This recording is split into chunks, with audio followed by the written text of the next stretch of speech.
very excited to now introduce Sylvester Askins Jr., who is the training director of the National Working Positive Coalition and a great and vital, rare colleague and a wonderful friend. Sylvester has been living with HIV for 33 years and joined the NWPC staff following a tenure on our board of directors. He served as Director of Health Programs at the Urban League of Hampton Roads, Virginia, overseeing their Ryan White program. He is also the founder and CEO of Moving Forward Consulting, which was established to assist people living with HIV in accessing the information and resources needed to make informed decisions about reaching their employment goals and attaining long-term economic security. Before founding Moving Forward Consulting, Sylvester worked at the Independent Center, a center for independent living in Norfolk, Virginia. He coordinated the agency's Ticket to Work program funded by the Social Security Administration. In this role, he assisted individuals with disabilities across the entire disability spectrum to prepare for and obtain meaningful work. He is trained as a community work incentive coordinator, a benefits counselor, and is integral to the National Working Positive Coalition's ever-expanding training activities. And I'm grateful to Sylvester and turn the floor over to him now. Good morning, everyone, and thank you, Mark. Also, thank you, Mr. Phillips, for that awesome presentation. Thank you for being a beacon of hope of what's possible in the employment sphere for those of us living with HIV, and for also being a voice for those of us who work in this arena every day. My panel is entitled "The Role of Employment and Employment Services in the Journey of People Living with HIV." So many times individuals living with HIV do not have the information and resources we need to be able to make sound decisions about employment. Many of us don't realize that we are able to work, and then we don't have the guidance that we need to be able to reach our full potential. Today, I have the wonderful pleasure of having Dawn Trotter from Buffalo, New York, Cedric Sturdivant from Greenville, Mississippi, Jasmine Davis from New Orleans, Louisiana, and Chelsea Goulden from Charlotte, North Carolina, as a part of the panel. I have had the awesome opportunity to interact with each of these individuals during what we do with the Reunion Project in our two-day town halls. I met each of these individuals and was able to see firsthand their advocacy and their dedication, both to the movement and what they're doing for themselves as far as employment is concerned. Each of these individuals has taken life by the hand and gone ahead and done what they need to do to be able to find meaningful employment, and are also always willing to give back to their communities. As we start the panel, just a few things. Each panelist will have approximately 10 minutes to share their feelings and their observations on their employment journey, or their observations on other individuals' employment journeys, talking about how employment has affected their physical, mental, social, and economic well-being. At about 8.5 minutes, I will prompt each of them to take the last minute and a half to say anything that they feel they haven't said already. And hopefully at the end, we'll have an opportunity for some questions from the attendees. And also I may have a couple of questions for each of them. So I'm going to stop here, and I'm going to ask my dear friend, Dawn Trotter from Buffalo, New York, if she would start off. Welcome, Dawn. Good morning. Thank you so much. Thank you for having me. Mr. Phillips, thank you again for that great presentation. So my name is Dawn Trotter. I am from Buffalo, New York. I have been living with HIV for the last 18 years. When I first got diagnosed with HIV, of course, like anybody, I thought it was the end of the world. I didn't know much about it. But, luckily there were some people in my life that, you know, kind of pushed me and saw some things in me and sent me to a training called Training Consumers on Quality, which ignited the fire in me to become an advocate in HIV. Here in New York State, we have a program that started in 2016.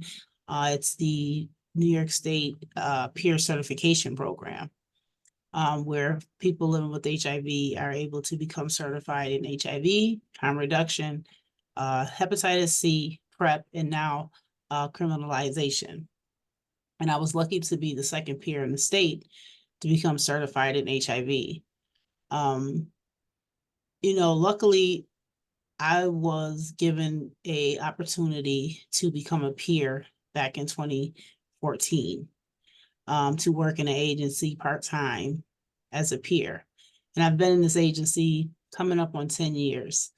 And it's the longest job that I've ever held. I've always worked in the health field. I knew that I wanted to help people, but this job has given me the chance to support others living with HIV, encourage them, support them, link them to other services that they need.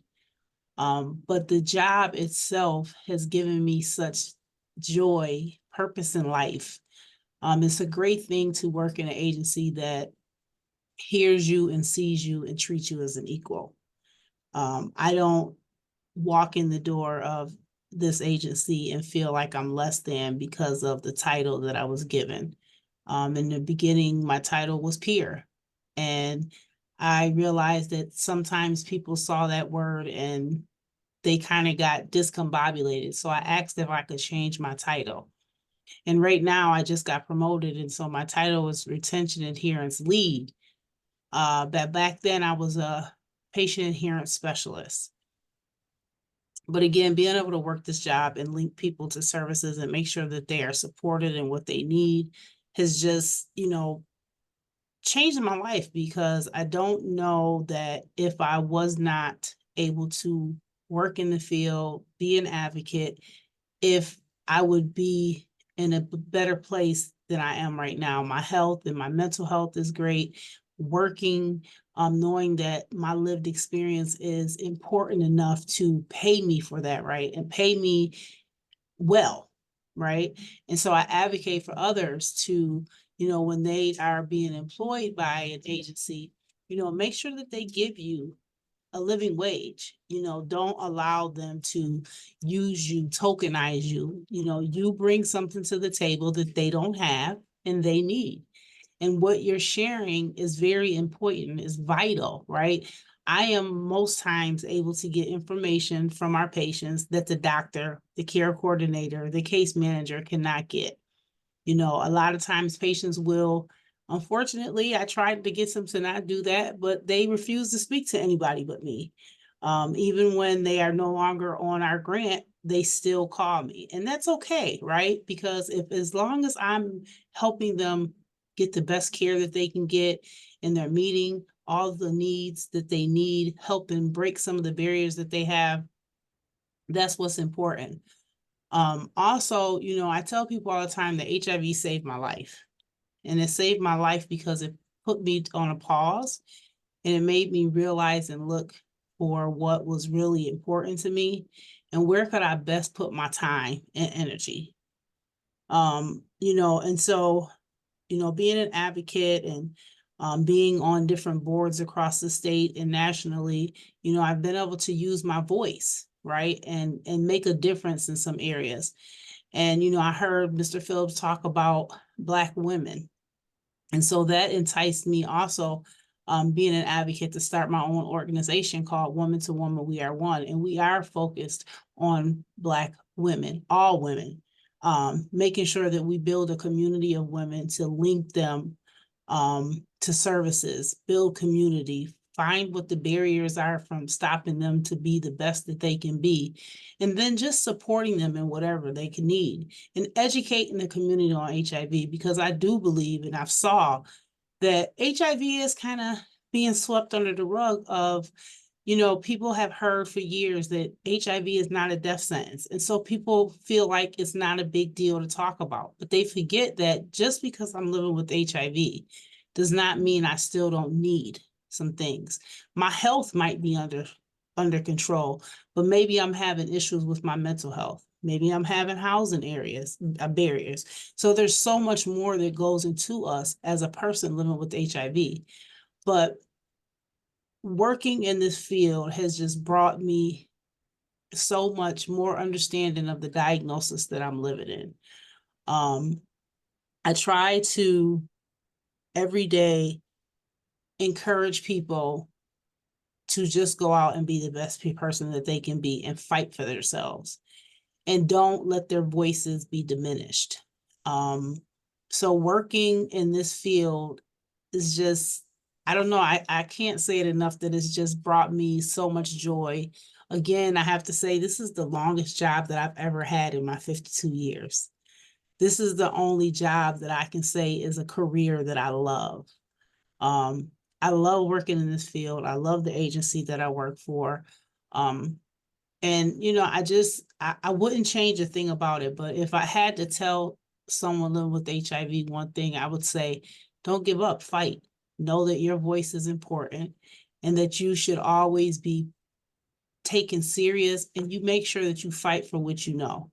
And if someone is asking you to sit on a panel, someone is employing you in their agency, someone's asking you to go out and table for them, you make sure you say, that's fine. And it's okay to volunteer sometimes, right? But when someone starts trying to tokenize you, you have to put your foot down. So I just tell people to make sure that you stand up for yourself and know that this lived experience you have is very important. And 9 times out of 10, you have the most important voice in the room, right? Your story is so important. But I definitely believe my diagnosis led me to a career that is opened up so many other doors for me. I am able to, again, link other people with this New York State peer certification. This program is a certification that you have to work 500 hours in the field that you're trying to be certified. You take trainings that get you all the information you need to know. So when someone's asking you about something, you know how to answer these questions. You also have to take an exam. So this is not just something that they're giving us and it's just like easy, bam, bam, bam. No, you have to work for this certification, and then you have to have continuing credit hours if you want to keep your certification. And I also have been lucky enough to start working part-time with the New York State Stony Brook College to make sure that other people are getting their certification and keeping up their hours. So again, this has become a part of my life.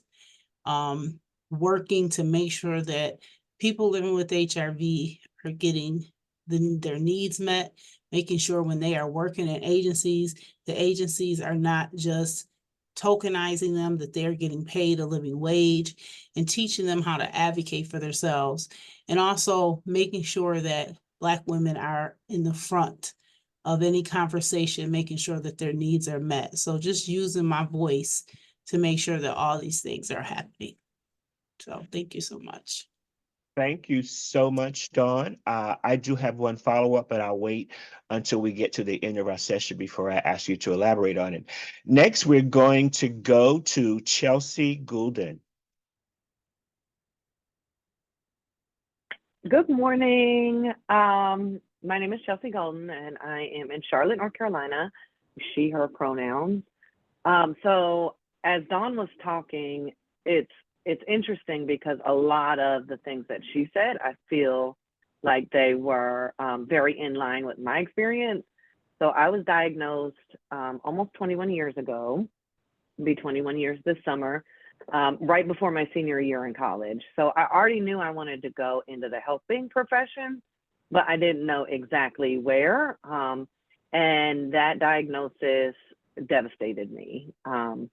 I found out that I was pregnant and positive. I powered through my last year of school. I had my son in April and I graduated in May. And thankfully, the agency that I got linked with in Charlotte linked me with a peer. And that peer said, you know, why don't you come and work with us? So yesterday actually made 20 years of working in the field. But when I first entered the field, I was rough around the edges, to say the least, right? And so what I didn't realize is that I really processed a lot of my trauma and a lot of my diagnoses through the work. That has aspects of healthy, it has aspects of unhealthy, right? But I was 21 years old, and this is before all of the data came out about youth being a special population or a priority population. And I started to surround myself with other young people that were positive from people's caseloads, and we started meeting at night. And what I didn't realize, even though I wasn't hired as a peer, is I was doing a lot of peer work. And we started meeting, the program grew and grew. And really, I went to, and this is really going to date me for those of us that have been in the field for a while, I went to a conference called the Positive Youth Institute, which was part of the National NAPWA, the National Association for People with AIDS, day before conference, just for young people. And I started to build a network, a national network of other young people that were living with HIV that were not in my area and not connected with my organization.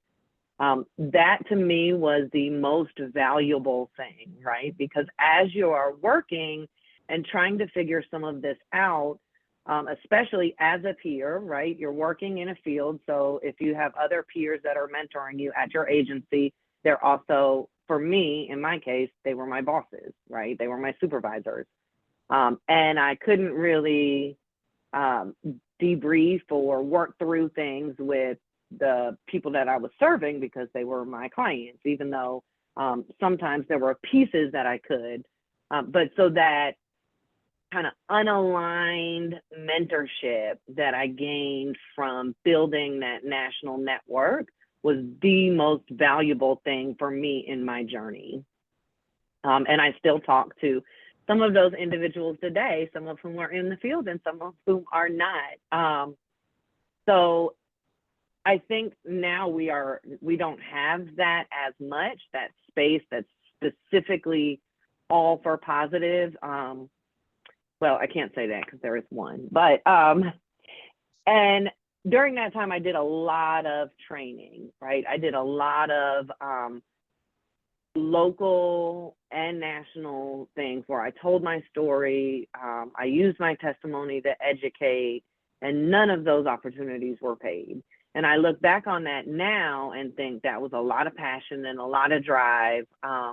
And I just wanted things to change so badly with stigma. I wanted to be able to really have people's minds understand what it was like to live with HIV. And really, when I did a lot of those trainings, I spoke to people who were not living with HIV. And I said, you know, what if it was your son, your daughter, your college roommate, your roommate, or your coworker in school, and they thought that they were open-minded until they personalized it. And I would always do that segment before I would tell people I was positive, because people would look at me and they would not assume that I was positive, right? I was this young, preppy, white, cisgendered woman coming in here that didn't fit any of the priority demographics, and they would just assume it was a safe space to talk negatively about people living with HIV. And then I sort of dropped the bomb on them after. But it was good for me to be able to get all of the misconceptions. And that was so special to me that I didn't care about the money, right? Like I was working, I was being paid very low wages. And a lot of times I was accessing some of the same services that my clients were accessing: food pantries, rental assistance. My son to this day will not eat hot dogs and peas because we ate it 5 times a week.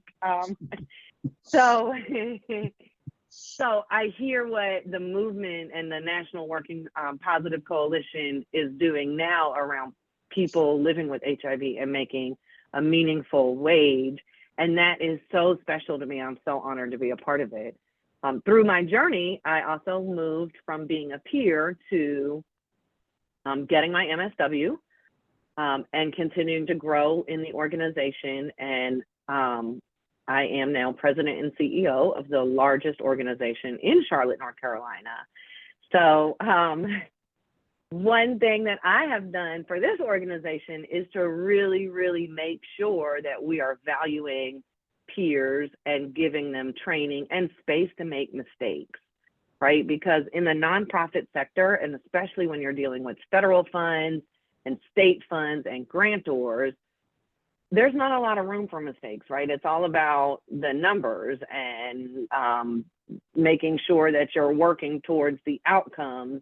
And as much flexibility as these grantors want to have, the bottom line is you turn in that report, and you are judged basically off of the numbers that you get.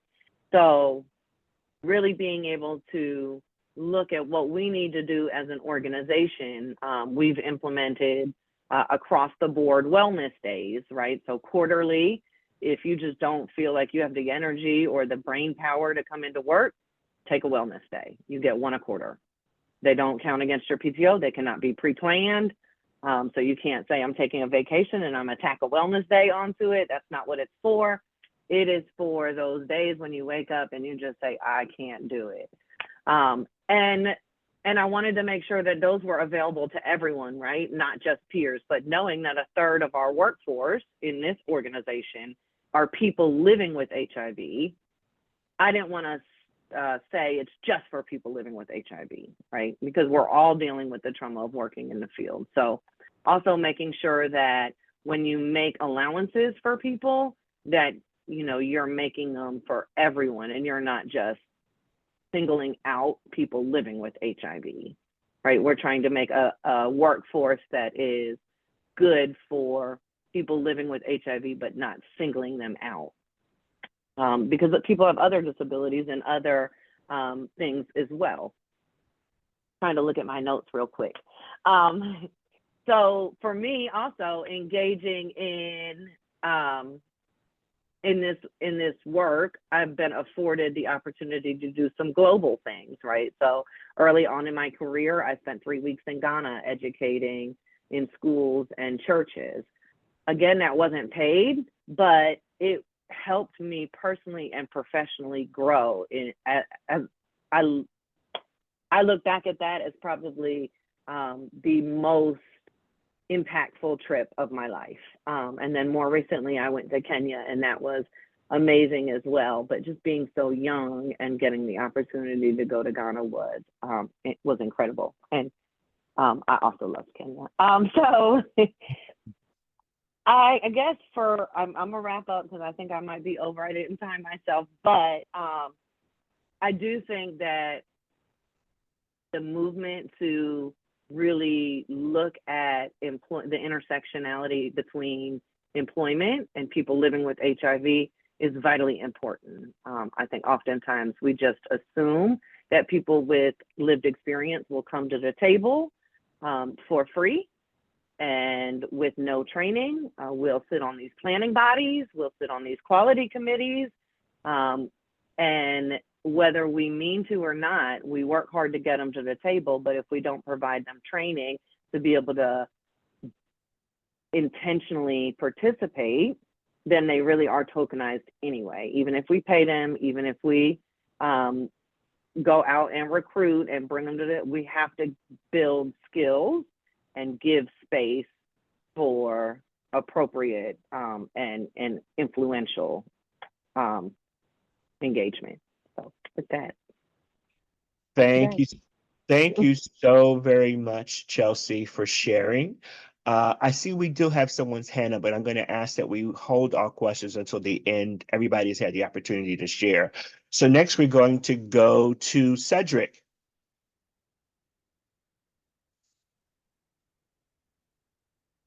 Good morning, everybody, or evening, depending on where you're at. My name is Cedric Sturdivant. I am now the co-founder and executive director of Community Health Peer, which is located in the Mississippi Delta, Greenville, Mississippi. Um, I I've been living with HIV now for going on 18 years. Uh, in 2006, I was actually diagnosed with AIDS and didn't know if I was going to live or die. Spent 13 days in the hospital. So after getting out of the hospital was actually in Memphis, Tennessee.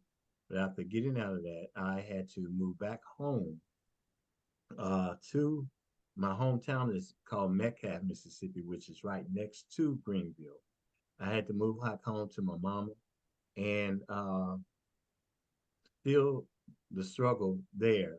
I immediately, and it was very quick, and I was very surprised. I got on SSI and then Social Security. And I just I always say, I guess they thought I was going to die. That's why I got on it so quick um, at the point of the time where I was looking. So as I was getting well, the provider that I was actually going to kind of introduced me into advocacy work and wanted to know if I wanted to get involved. And, at this point, I had already told my mom as I was getting well and getting healthy and able to move around that I did want to talk. I did want to share my story because I um, didn't wish what I went through on anyone. So, in the process of going to the provider, they introduced me to a group of people out of Jackson, Mississippi. One in particular, Valencia Robinson. At that time, she had this organization called Mississippi in Action. And I was just, getting involved somewhat in the advocacy, had a chance to actually go to DC to AIDS Watch a couple of times. And at this point, I thought that I would not work again, that I would not work a physical job again. Um, but in getting involved in advocacy and then actually developing a support group in Greenville and start learning how to do presentations and going to different places, telling my story and learning more about, HIV and doing presentations for this area around HIV. I applied for a job at my brother's keeper out of Jackson, Mississippi. And I got that job as an outreach worker. Got interviewed by the late Dr. Mark Cologne, and the next day he said, can you move here?" And I was like, "Yes," and I got that job there. For me, that was the start because, like I said, I didn't think I would work again, and I'm the type of person who don't like to just sit around. I like to, even though I was getting paid from Social Security, but I like to make my own money, not a limited amount of what they say. And working under Dr. Cologne and with my brother's keeper, I was learning a lot. At first, just like I said, being an outreach worker.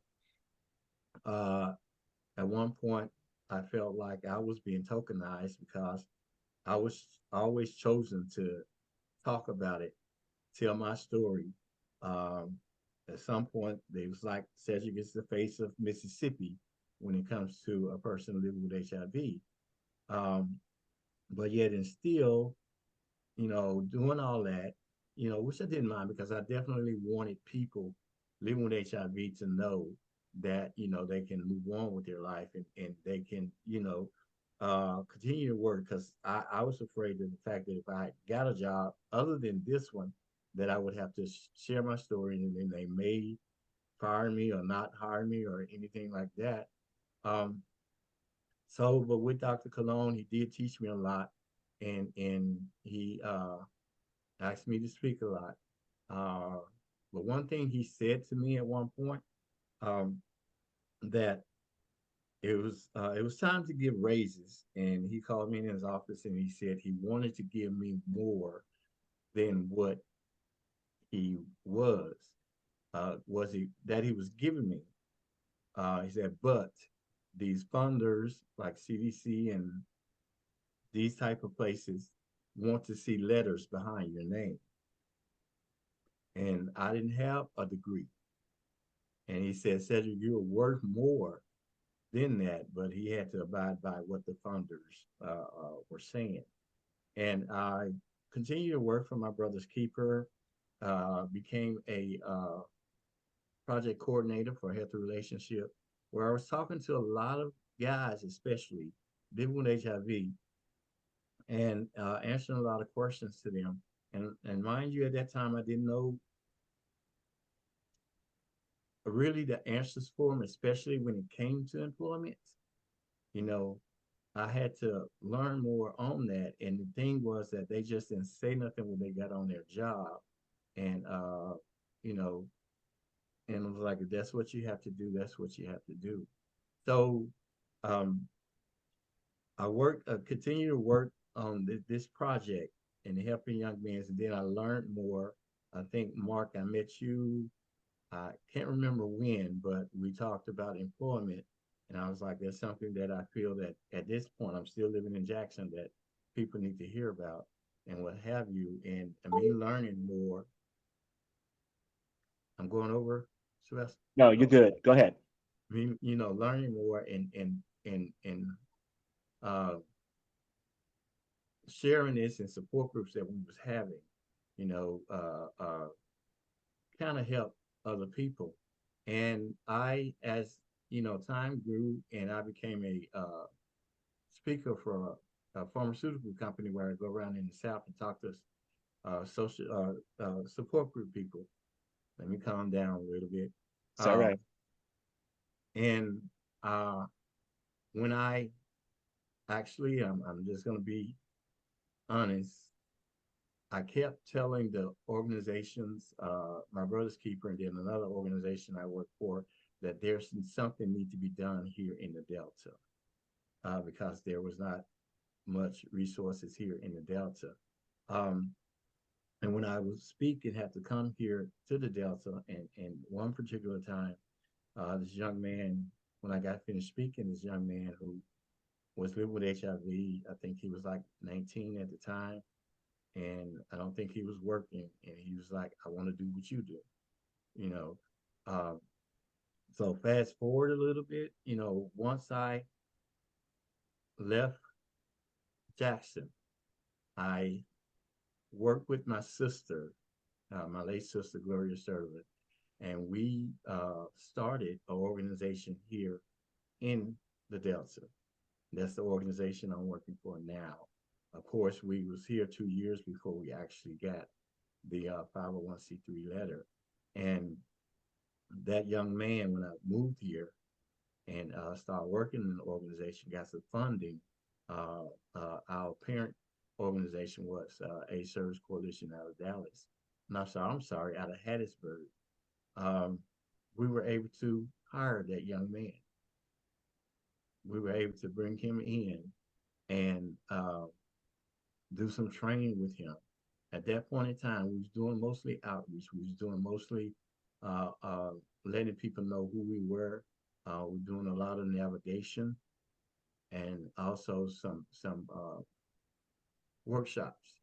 But it gave him the opportunity to come in and he learned the job and he was doing well and he's doing real well now. So he moved later. Later he moved to Dallas Fort Worth area, and he's doing extremely well, working in the field.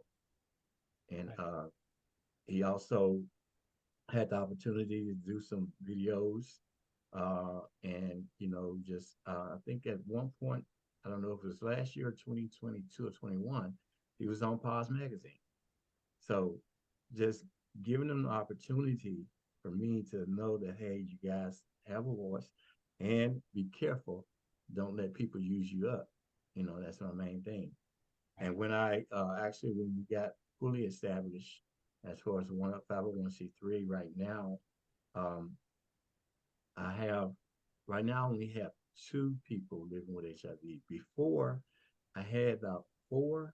Unfortunately, we lost Miss Dorothy, you know, rest her soul last year. She was our main navigator and our main, I let her do what she wanted to do. And she loved going out into the community. And that was the main thing for her. The community actually called her the condom lady. You know, Dorothy was like 65 when she started with us, and I just told Dorothy, we show her the ropes and you do what you want. So she was able to get out in the community. And to me, that was the main thing. She wasn't afraid. She's been living with HIV for 30 plus years. And, she wasn't afraid of anything, but I didn't force her to do anything. You know what I'm saying? I didn't force her, hey, Dorothy, would you speak here? No, I wouldn't do that. I would definitely ask her, how did she feel about doing that? And we actually had Dorothy up on a billboard here in the Greenville area, which she wanted to do, talking about stigma in HIV. So, Cedric, I'm gonna ask you to take the next 45 seconds to share your final thoughts, if you would, please. okay, my final thoughts is uh, we do need more leaders living with HIV up front. More leaders, more people living with HIV running organizations, and more people living with HIV to still and continue to be on these planning councils. And it's the process as we get older, we need to make sure that we train, or work with younger people living with HIV, let them know that anything is possible if they just don't give up, and they can live a long life and live a happy life and a prosperity life with HIV. Thank you, Cedric, and thank you for all the work that you're doing down in the Mississippi Valley. And now, last but not least, we're going to go to the lovely Jasmine Davis in New Orleans, Louisiana. Jasmine, it's all yours, my dear. Hello, hello, everyone. First, I want to thank the keynote speaker for that amazing message. You hit the nail on the head. And for, all of the panelists, your stories are so amazing. Thank you for the work that you have done, and are doing and will continue to do. My name is Jasmine Davis. My pronouns are she, her, hers. I'm hailing from New Orleans, Louisiana. I am a clinical research coordinator and co-investigator for our NIH uh, PrEP initiative for focusing on trans women in the New Orleans surrounding areas. I'm also still a peer navigator in some sense. I'm also an artist. I'm an advocate. I'm a many things, but most of all, I'm human. And I'm also a Black woman of trans experience living in the South. And that's very, I need to tell y'all that. I've been living with HIV for about 12 years now. And I'm just gonna start where, I'm gonna start where I started.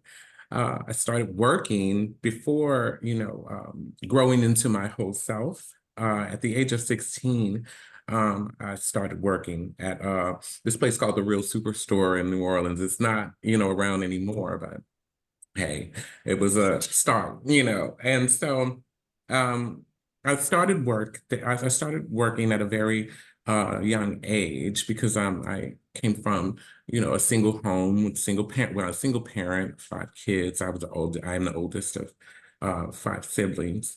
And I always had a sense of, I always had a good work ethic or a sense of just needing to be able to do something to contribute to something larger than myself. So that's just embedded in me. And through work and through growing up and socializing and stuff like that, I began to find myself and to, just really not give a crap of what people thought about me when it came to my sexuality. But then, my identity came in, and at the age of 21, I began, to live in my truth. And so becoming a Black woman of trans experience living in the South, it's quite difficult in the workforce. They wasn't hiring us, they wasn't hiring us. So I started escorting. And then I became an exotic dancer on Bourbon Street at the world famous Papa Joe's triggering word, female impersonators, on Bourbon Street. I did that for quite some time, about 8 to 10 years. and got involved in a relationship. You know, I mean, being that I was escorting and you know, an exotic dancer, also an entertainer, you know, HIV was like really prevalent, like it was like the fear, and that was my biggest fear, to contract HIV. Well, get into a relationship, do the trust thing and all that madness, acquired, my status became positive. Um, and of course, I went into a downward spiral. I had my bout with the law and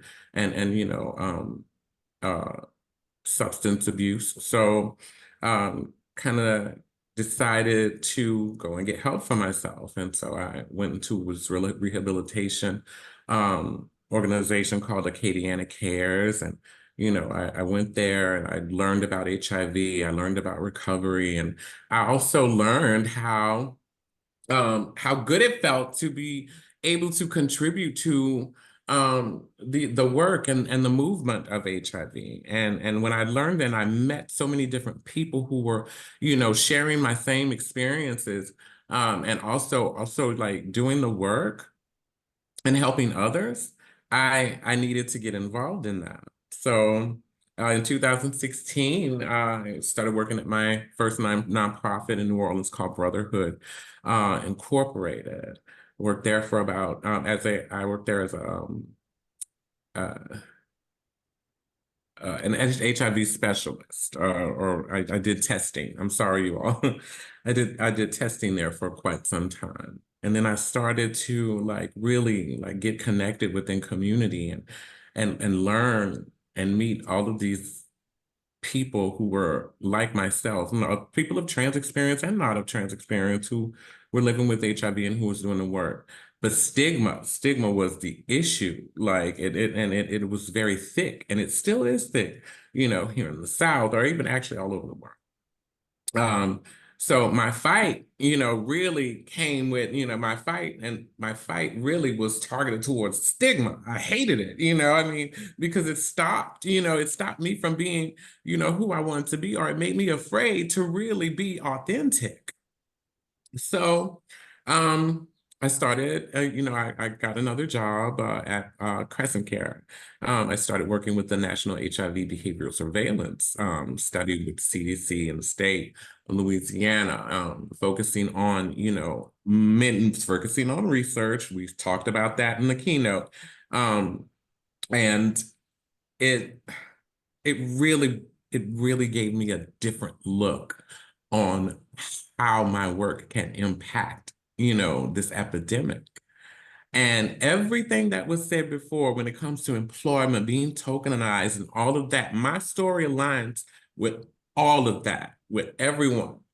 Where I'm going to take this is when it comes to research, that is where it is, because I learned so much. I was like, I would have thought that I would get excited about, reading someone's primary data report. Like, really, I mean, I really, really like, saw myself in a different light, and I said, okay, so let's do this. So working with NHBS on the first trans cycle. Actually, it was focused on, trans women in Louisiana, in New Orleans. Our findings really, really moved me. It was like, okay, I found out a lot of things in our interviews and in our primary data collection on, how people who are at risk of contracting HIV are the most at risk of contracting HIV because of our health disparities, or our social, disparities that we have, all the barriers that we have against us. And so that led me to becoming a co-investigator for our PrEP initiative for, trans women right now. Right now. And so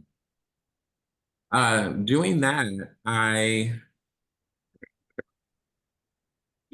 I got a chance to really dive more into research when it comes to other subpopulations, and how that aligned, and how everyone's issues or barriers aligned really spoke volumes to how important research really, really was. And so now we decided to take our research to one of the largest hospitals in Louisiana called Ochsner Health. I'm now a clinical research coordinator there, and we are actually working to acquire certain resources that help individuals who are living with HIV, such as case management, housing, food and stuff like that. So we are kind of helping to build an infrastructure to Ochsner, who wants to be more inclusive when it comes to community. And it feels good to be at the table, in order to, help them along and to help them grow. So I am really confident in the work that I am doing.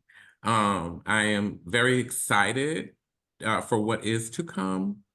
I'm not very good at telling my story when it comes to all of that.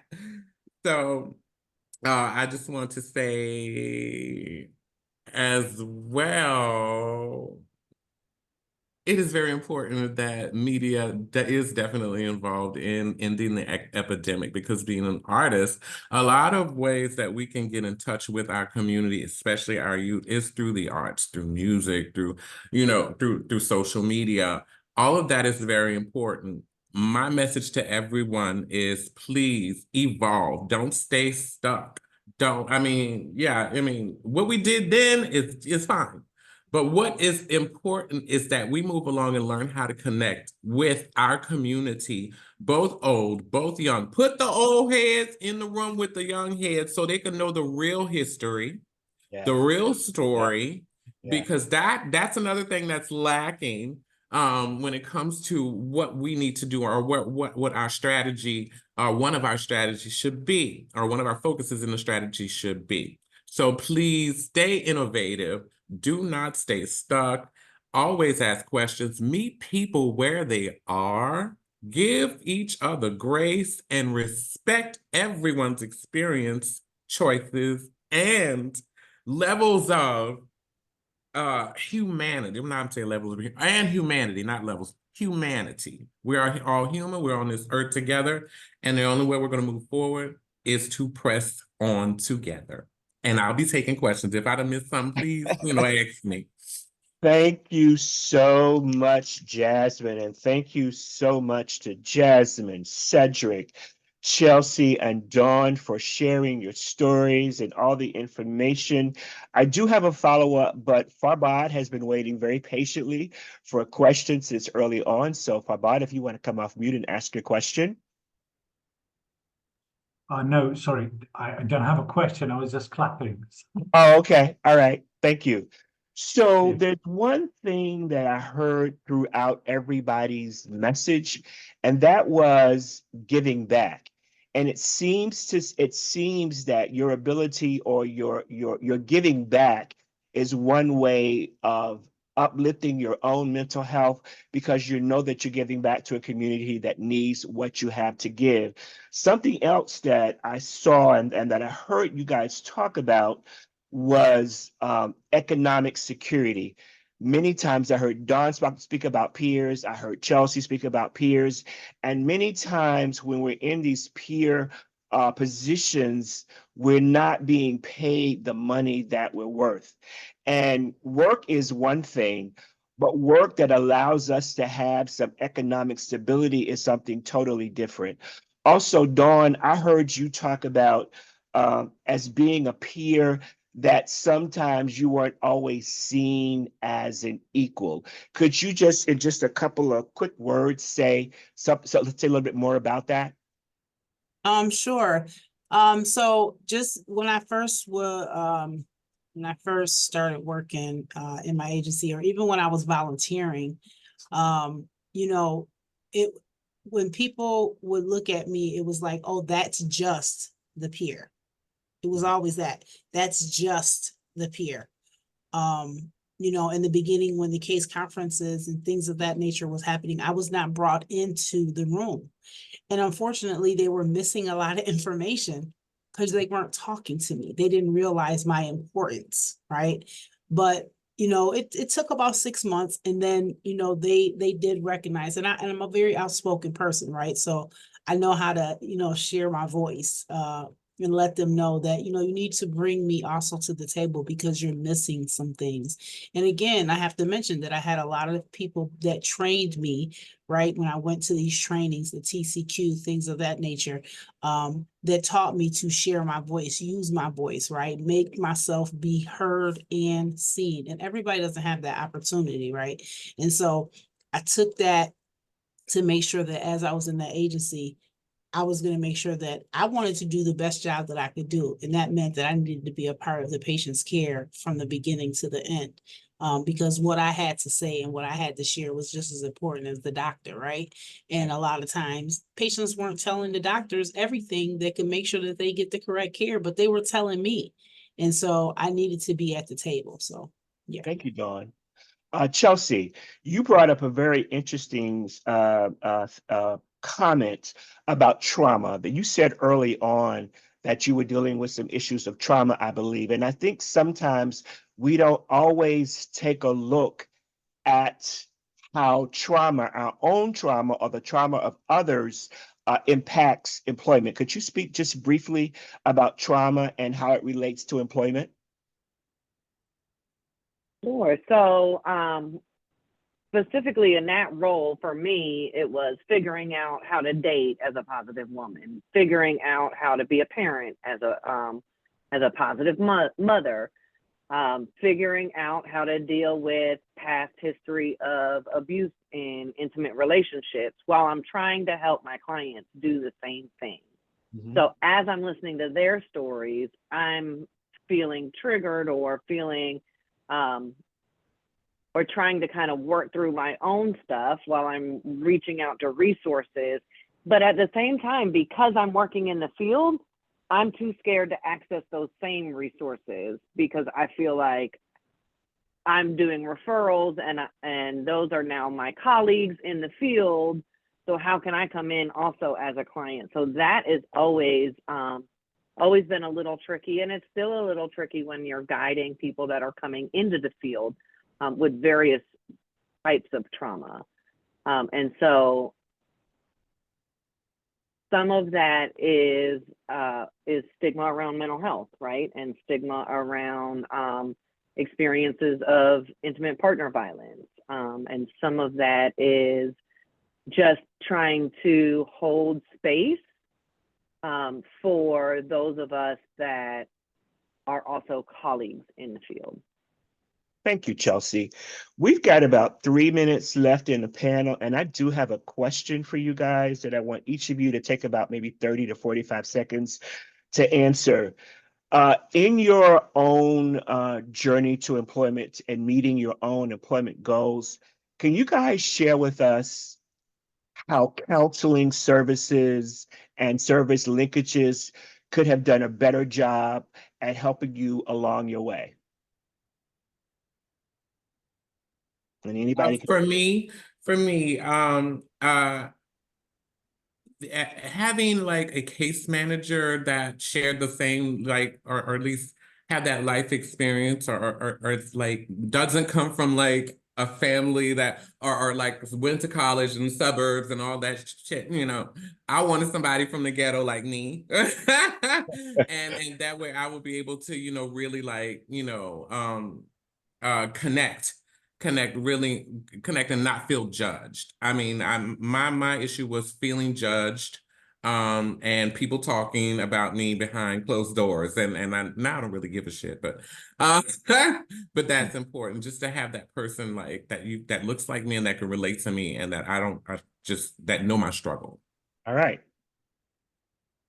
Dawn, Cedric, or Chelsea, in 15 seconds, did you want to add something? I mean, just really quick, I want to say that I was lucky enough here in New York State. We had a benefits counseling program that kind of helped me walk through going from part-time and being able to let go of my SSD and going full-time and explaining all those benefits and things to me. So I don't know if there was anything better that they could have did. I was just excited that there was somebody to help me with that because it's very confusing and making a decision on whether you want to lose all of your benefits and stay home and receive funding and your medical benefits change and not knowing what that means, but having somebody walking you through that. So for me, here in New York State, I was lucky enough to have a program that helped us and is still here, that helps people who are beginning to work living with HIV and letting them know what the pros and cons are. Thank you, Dawn. I quickly would say, I think for me, if the organizations, especially when your new hires come on and actually talk about those specific talking about working in the workforce, and also for our state planning council, if they would bring that up more, if they would have brought it up more, then I think that would be helpful for the people that live with HIV that comes, that's on the council, and also that comes as All right. well. Thank you. So for me, I just kind of fell into HIV because my professors, my professor and advisor when I was first diagnosed had already talked about HIV in several classes. So I felt comfortable telling her, and it turned out her husband was on the board of one of the largest organizations here in Charlotte. So it just sort of worked out for me. But along the way, kind of trying to deal with working and living in the same community has been a struggle, and I do wish that there was a little bit more mentorship. Yes. All right. Thank you so much, Chelsea, Cedric, Jasmine, and Dawn. Again, I can't thank you enough for taking time out of your day and your schedule to come and share your stories with us today. All of us at the National Working Positive Coalition send you a big hug, right, and wish you a great rest of your day.